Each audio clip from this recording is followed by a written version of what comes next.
बिस्मिल्लाहिर्रहमानिर्रहीम। Matric class new physics के हवाले से नई वीडियो के साथ हाजिर हैं और आज हम स्टार्ट करने वाले हैं यूनिट 11 साउंड को। मैट्रिक क्लास की दूसरी यूनिट है, ठीक है। तो साउंड की अगर हम बात करें तो साउंड जो है यहाँ सबसे पहले इन्होंने थोड़ा सा बताया है कि आप देख सकते हैं कि एलिफेंट जो है वो किसी भी स्टॉर्म को सुन लेते हैं 200 किलोमीटर अवे, बहुत दूर से जो है वो आवाज़ सुन लेते हैं किसी भी कहना चाहिए कि तूफ़ान वगैरह की, ठीक है। और इसी तरह वो कम्युनिकेट भी करते हैं बहुत दूर से, जिसमें हम इतनी दूर से अपने जानवरों के, अपने साथियों के साथ कि हम उनकी आवाज़ों को जो है वो समझ नहीं सकते। Scientist use ultrasound to detect object under water on even produce images of organs inside of the human body, ठीक है। अल्ट्रासाउंड जो है वो इकोज वगैरह जो है वो उसको जो है इस्तेमाल करते हैं बॉडी के अंदर और इसी तरह वाटर के अंदर चीज़ों को जो है वो समझने के लिए क्या होता है या फिर वजह क्या होती है।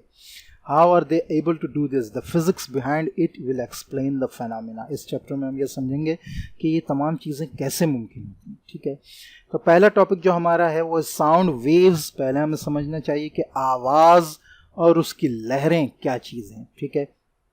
तो साउंड वेव्स के बारे में हमें पहले बता दिया, हम जैसे कि पहले पढ़ चुके हैं। मेन दो किस्म की वेव्स होती हैं, लॉन्गिट्यूडनल ट्रांसवर्स में, ठीक है, जो अपनी कहना चाहिए कि वेव्स की कंस्ट्रक्शन के स्ट्रक्चर के हिसाब से जो मुख्तलिफ होती हैं। तो अगर हम साउंड वेव्स की बात करें तो साउंड वेव्स मेनली जो है वो लॉन्गिट्यूडनल वेव्स होती हैं, ठीक है। तमाम साउंड वेव्स जो हैं वो मैकेनिकल होती हैं और लॉन्गिट्यूडनल वेव्स होती हैं, ठीक है। तो उनके अंदर जो है वो क्रस्ट एंड ट्रफ नहीं होता, कंप्रेशंस एंड रेराफेक्शंस होता है, ठीक है। ये बात तो हमारे साथ यहाँ कंफर्म हो गई, ठीक है। उसके बाद तो जब ये लॉन्गिट्यूडनल वेव्स हैं तो इनको यकीनन कोई ना कोई जो है वो पाथ चाहिए होता है मूव करने के लिए, ठीक है। वो भी आगे आ जाएगा। अच्छा, आगे बात की production of sound bye vibrating sources, ठीक है। अच्छा, ये बात याद रखें कि sound is produced by vibrating sources placed in a medium, ठीक है। दो चीज़ें बताएं कि साउंड जो है वो प्रोड्यूस होता है चीज़ों के वाइब्रेट करने से, ठीक है। और ये ज़रूरी है कि वो किसी मीडियम के अंदर मौजूद हों, ठीक है। दो चीज़ें बहुत ज़्यादा ज़रूरी हैं, इसको पहले हम समझ लेते हैं। When you hit the skin of a drum, पहली मिसाल उन्होंने ड्रम को दी ड्रम, ढोल वगैरह, उसको जब हम हिट करते हैं तो वो वाइब्रेट करना स्टार्ट करता है, ठीक है। ये इसी तरह कंप्रेशन और रेराफेक्शन के साथ जो हमने पहले पढ़ा है, इसको हम तफसील से इंशाल्लाह देखेंगे। तो ये एयर के अंदर जो है जब ये back and fourth very quickly जब मूव करता है तो ये वाइब्रेशन पैदा करता है एयर के, ठीक। These vibration squeeze and stretch the air in its front. इसके सामने जो एयर होती है उसको जो है वो उसके अंदर कंप्रेशन और रेराफेक्शन को जो है प्रोड्यूस करता है, डिसरप्ट द सराउंडिंग मॉलिक्यूल्स। तो उस हवा के जो मॉलिक्यूल्स जो हैं वो उससे मुतासिर होते हैं। This series of squeezes and stretches accordingly produce compression और रेराफेक्शन विच ट्रेवल थ्रू द एयर। ये एयर के थ्रू ट्रैवल करती है, प्रोड्यूस साउंड वेव्स। इसी तरह आगे बढ़ते बढ़ते मीडियम चूंकि इसको मौजूद होता है तो ये जो है यानी दूसरी जगह पहुंचती है या हमारे कान तक आती है, जिसमें हमें साउंड प्रोड्यूस होता महसूस होता है। अच्छा, यहाँ इन्होंने ड्रम की बात दी, आगे हो सकता है इन्होंने फॉक वगैरह की भी मिसाल दी हो। ये ड्रम भी आ रहा है, ड्रम की मिसाल है, ठीक है। ये होता क्या है असल में, देखें, एक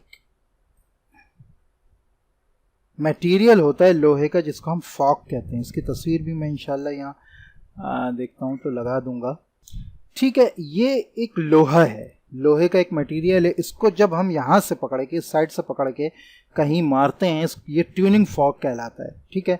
इसको जब हम कहीं मारते हैं, ठीक है, किसी भी सतह पर, तो ये वाइब्रेट करता है। ड्रम में भी यही होता है, लेकिन यहाँ ये बात ज़रा सामने अच्छी तरीके से समझ में आ जाएगी, ठीक है। तो उससे क्या होता है, इसका जो ये मटेरियल है, ये दोनों साइड, ये भी और ये भी, ये क्या करता है, ये मूव करता है इधर और इधर, ठीक है। ऐसे दोनों तरफ यूं मूवमेंट करता है। ऐसे ड्रम में भी होता है, ड्रम का जो मटेरियल है वो भी ऐसे मूव करता है, ठीक है। ये यूं उससे क्या होता है कि जब ये इधर जाता है, इस तरफ जाता है, तो उसके साथ जो हवा मौजूद होती है उसके अंदर ये कंप्रेशन को पैदा करता है, उसके मॉलिक्यूल्स को करीब तरीन कर देता है और जोड़ देता है एयर के मॉलिक्यूल्स को, ठीक है। और जब ये इधर होता है वापस, तो इसके करीब जो एयर के मॉलिक्यूल्स हैं वो अपनी पहली हालत से और ज़्यादा खुल के हो जाते हैं, यानी उनके अंदर रैरेफेक्शन पैदा हो जाता है, ठीक है। तो ये मुसलसल यूं घूम के अपने साथ मौजूद जो एयर है उसके अंदर कंप्रेशन और रैरेफेक्शन को प्रोड्यूस कर रहा होता है, लॉन्गिट्यूडनल वेव्स को प्रोड्यूस कर रहा होता है, और वो वेव्स एयर के थ्रू आगे ट्रैवल करती जाती हैं और ट्रैवल करते करते करते हमारे कान तक टकराती हैं और हमें आवाज़ महसूस होती है, ठीक है। अच्छा जी, हर वाइब्रेटिंग चीज़ जो है वो साउंड प्रोड्यूस कर रही होती है, लेकिन ये ज़रूरी नहीं कि उसका साउंड इस किस्म का हो कि वो हमें सुनाई दे। सपोज़ हमारे दिल के अंदर हमारे सीने के अंदर दिल भी जो है वो भी वाइब्रेट कर रहा है, लेकिन उसकी आवाज़ हमें सुनाई नहीं देती। लेकिन जब हम एक स्टेथोस्कोप इस्तेमाल करता है एक डॉक्टर, उसको सीने पे लगा कर अपने कान में लगाता है, तो उससे उसको उसकी आवाज़ सुनाई देती है, ठीक है। तो वाइब्रेशंस जो हैं, साउंड प्रोड्यूस होता है वाइब्रेटिंग सोर्सेज से, किसी भी वाइब्रेट करने वाली चीज़ से, ठीक है। और ये ज़रूरी हो कि वो एक मीडियम में मौजूद हो, मीडियम में मौजूद हो। ये क्यों, ये आगे आपके आई थिंक आगे आ जाएगा। ये एक्सपेरिमेंट है, इसमें हम इसको तफसील से समझेंगे कि इसके लिखने की ज़रूरत क्या है, ठीक है। A vibrating object in the medium causes of alternating compression or rarefaction that carry the sound further away through a medium, ठीक है। जब वाइब्रेट करती है ऑब्जेक्ट किसी भी मीडियम में, उसके अंदर कंप्रेशन rarefaction प्रोड्यूस होता है जो आगे उसको ट्रांसफर करती है मीडियम यानी हवा के साथ, जो आगे लेकर साउंड को जाता है। Sound is a form of energy related to the vibrating motion of molecules. ये एक फॉर्म ऑफ एनर्जी है जो मोशन से रिलेट करता है वाइब्रेटिंग बॉडी की, ठीक है। अच्छा जी, this energy travels from one point to another as a wave के तौर पर जो है मूव करती है ये एनर्जी। फॉर एग्जांपल अ गिटार में भी वाइब्रेशन मौजूद हो, तो उसके जो तार होते हैं जब हम उसको हाथ मारते हैं तो वो टू एंड फ्रो यानी यू मूव करते हैं और कंप्रेशन रैरेफेक्शन प्रोड्यूस करके साउंड प्रोड्यूस करते हैं, ठीक है। अच्छा जी, longitudinal nature of sound waves, ये मैंने आपको बता दिया पहले कि ये कंप्रेशन और रैरेफेक्शन प्रोड्यूस करते हैं, ठीक है। इनके अंदर भी वेव लेंथ उसी तरह होती है, दो कंप्रेशन दो रैरेफेक्शन के दरमियान जो आपके जो डिस्टेंस आ रहा होता है वो वेव लेंथ कहलाता है, ठीक है। ये दोबारा बताने की ज़रूरत नहीं है, पहले आप इसको समझ चुके हैं, ठीक है।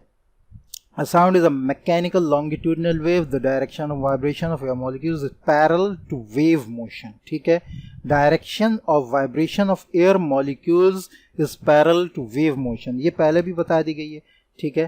तो ये जिस तरफ वेव मूव कर रही है, ठीक है, तो वाइब्रेशन जो होगी एयर मॉलिक्यूल्स की वो भी उसी तरफ होगी, ठीक है। ये पैरेलल होना, ये भी हम इससे पहले जो है वो लॉन्गिट्यूडनल और ट्रांसवर्स वेव में ये हम पढ़ चुके हैं, ठीक है। अच्छा, two wave parallel similar to the longitudinal waves produce when a slinky spring is vibrated parallel to its direction, ठीक है। अच्छा, let us consider the drum को भी हमने देख लिया है, नोट कंप्रेशन रैरेफेक्शन सारी चीज़ें हो गई हैं, ठीक है। ये सब मिसाल बताइए, ये वही मिसाल है जो मैं आपको ऊपर ट्यूनिंग फॉक के ज़रिए बता चुका हूँ, ठीक है। जब ड्रम जो है वो मूव करता है उसकी बॉडी इस तरफ, ठीक है, तो इसके साथ जो हवा मौजूद होती है उसमें कंप्रेशन प्रोड्यूस होता है, वो उसके मॉलिक्यूल्स और करीब होकर दब जाते हैं। जब ये इस तरफ को वापस मूव करता है, पीछे की तरफ जाता है, तो हवा के मॉलिक्यूल्स में ज़रूरत से ज़्यादा रैरेफेक्शन हो जाता है, ठीक है, तो वो एक दूसरे से खुल जाते हैं, ठीक है। तो ये कंप्रेशन रैरेफेक्शन जो है ये आगे लॉन्गिट्यूडनल वेव्स को प्रोड्यूस करता है, साउंड वेव्स को, जो आगे ट्रेवल करती हैं, ठीक है। Due to a slight change in the air pressure, compression और regions where air pressure is slightly higher, ठीक है। कंप्रेशन में दबाव ज़्यादा बढ़ जाता है, ठीक है, तो एयर प्रेशर ज़्यादा होता है देन द सराउंडिंग एयर, उसके जो इर्द गिर्द की एयर होती है उससे उसमें एयर प्रेशर ज़्यादा होता है। रेराफेक्शन और region where air pressure is slightly, जब रेराफेक्शन यानी खुलाव पैदा होता है तो फिर वहाँ एयर प्रेशर जो है वो कम होता है। अब यहाँ इलेक्ट्रिक बेल जार का एक एक्सपेरिमेंट दिया है, ठीक है। Sound is a mechanical wave that needs a material medium, ठीक है। ये हम इसको पढ़ने के बजाय यहाँ इसको समझ लेते हैं। ये एक इलेक्ट्रिक बेल है जिसको हमने तार दिया हुआ है, बाहर से कनेक्शन दिया हुआ है, यहाँ कॉर्क लगा दिया है, ठीक है, और कॉर्क लगा के इसको बंद कर दिया। अंदर ये बेल है, अंदर कुछ हवा मौजूद है, ठीक है। अब हम क्या करेंगे, इसका कनेक्शन जोड़ेंगे। यहाँ ये वैक्यूम पंप लगा हुआ है, ठीक है। एक हमने पाइप दिया हुआ है, आगे वैक्यूम पंप लगा है, अभी हमने इसको इस्तेमाल नहीं किया। ये बेल जो है, जब हम इसको करंट देंगे तो ये इलेक्ट्रिक बेल जो है, इलेक्ट्रिक बेल का जो हैमर है वो वाइब्रेट करना शुरू करेगा, टन, इसको बजाना शुरू करेगा और ये आवाज़ हमें सुनाई देगी, ठीक है। लेकिन यहाँ जैसे ही हम वैक्यूम पंप चलाएंगे, और वैक्यूम पंप इसको आप चलने दें, कनेक्ट रहने दें, इसके अंदर जो हवा मौजूद है ये बज रही है, इसकी आवाज़ भी आ रही है। लेकिन जब हम वैक्यूम पंप चलाएंगे और इसके बजते में ही ये हवा को अंदर से खींच लेगा वैक्यूम पंप, तो ये हैमर जो है वो वाइब्रेट तो कर रहा होगा लेकिन इसकी आवाज़ आपको सुनाई नहीं देगी। थोड़ी देर आप ऐसा करके देखें, उसके बाद वापस अंदर हवा छोड़ें, तो जैसे ही अंदर हवा आएगी तो ये इसकी वाइब्रेशन जो है, इसको जब वाइब्रेशन की जो आवाज़ है वो हमें दोबारा सुनाई देना शुरू कर देगी। इट मीन्स जब हमने अंदर एयर को ख़त्म किया और अंदर खींच लिया एयर को वैक्यूम पंप के ज़रिए, तो हमें इस वाइब्रेशन की आवाज़ नहीं आ रही थी, और जब हमने हवा को छोड़ा तो हमें वाइब्रेशन की आवाज़ आने लगी। ये क्यों हुआ? उसकी वजह यह है कि इसको आगे ट्रैवल करने के लिए मीडियम की ज़रूरत थी, जो कि एयर थी, हर जगह मौजूद है। लेकिन यहाँ हमने चूंकि एयर को खींच लिया, एयर को ख़त्म कर दिया, हमने एयर को यहाँ से निकाल लिया, तो ये वाइब्रेट तो हो रहा है लेकिन आगे ट्रैवल नहीं कर पा रही साउंड वेव्स, क्योंकि ये लॉन्गिट्यूडनल वेव्स हैं, इनको मीडियम की ज़रूरत है। मीडियम नहीं था तो हमें इसकी आवाज़ सुनाई नहीं दी, ठीक है। यही बात इस एक्सपेरिमेंट में बताई गई है। तो इसको भी हम ज़रा सा देख लेते हैं। Take an electric bell and air tight glass bell jar, air tight किया हुआ है इसको, ठीक है। And then suspend the electric bell इसमें जार में लटका दें। कनेक्ट द बेल को जो एक वैक्यूम पंप से भी कनेक्ट कर दें, ठीक है। स्विच करें इलेक्ट्रिक बेल, हम इसकी आवाज़ सुन सकते हैं, ठीक है। और now start the vacuum pump को स्टार्ट करें। As the air in the jar is gradually pumped out, जैसे ही हवा निकल जाए the sound becomes fainter, sound या तो कम हो जाएगा या ख़त्म हो जाएगा। Although the same current is passing through the bell and hammer that strikes the gong. After a while you will hear the fainter sound, आपको हल्की आवाज़ आएगी। When there is less air, जब कम हवा थी, हाँ जब कम हवा है तो आपको कम साउंड सुनाई देगा। What happens when the air is completely remove, जब पूरी एयर निकाल दी जाएगी, will you still be able to hear the sound, क्या आपको तब भी आवाज़ आएगी? The electric bell still produces the sound but now we cannot hear it. This is because हम इसको नहीं सुन सकते अब, क्योंकि साउंड वेव्स नीड करती हैं, चाहती हैं medium to propagate sound energy, ताकि साउंड को जो है वो प्रोपेगेट किया जाए, आगे लेके जाया जाए, जो कि हवा थी मीडियम और वो निकाल लिया गया। In the bell jar it was a vacuum, bell jar के अंदर वैक्यूम क्रिएट हो गया था, तो साउंड वेव्स ट्रैवल नहीं कर पाए। This experiment make sure that bell does not touch glass and that connecting wire used are thin. This prevents the sound energy from being transmitted through the glass. अच्छा, मज़ीद और एहतियात की बातें बताई हैं, ठीक है। तो हमारा मकसद ये था कि हवा जो है उसके अंदर बिल्कुल ख़त्म की जाए। तो जब हमने अंदर हवा ख़त्म की, वैक्यूम को क्रिएट किया, तो हमें अंदर से आवाज़ नहीं आ रही थी, जो ये जाहिर करता है कि साउंड वेव्स को जो है वो ट्रैवल करने के लिए मीडियम की ज़रूरत होती है, ठीक है। तो ये हमारा आज का टॉपिक था साउंड वेव्स के बारे में, और उसके बारे में कि वो लॉन्गिट्यूडनल नेचर है, मीडियम नीड करती है। नेक्स्ट हमारा टॉपिक जो होगा वो स्पीड ऑफ साउंड के बारे में होगा, तो इंशाल्लाह उसको हम नेक्स्ट क्लास में देखेंगे। अस्सलामु अलैकुम व रहमतुल्लाहि व बरकातुहू।